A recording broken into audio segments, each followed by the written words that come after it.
14 metr alsa kira verelim aka? Kirilik. Hazır 14 metr alsa bu eşteki kalbay kalat ekan da.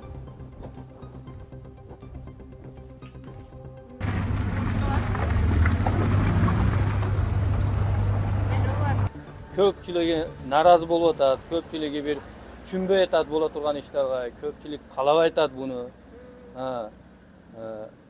Народу многим не нравится, что вот так вот зимний период начинается вот это все, да. Калелин колхозду тилкесинде ошо кармасектин артында бир жерлер болуп атат, дейишип атат. Ошо жерлерден бир достойный компенсация кылыш керек дейм да. Менче эмнеге десе бул жерде үйлөрдү бере турган жарандар баардыгы суулуу, газдуу, энергиялык, асфальты бар жерлерди берип атат да. Эми аларды алып туруп ачыга чыгарып коюш ал туура келбейт дейм да. Эмнеге десе ал бул достойный компенсация эмес да. Мен ошондой түшүнүп атам да азырчы.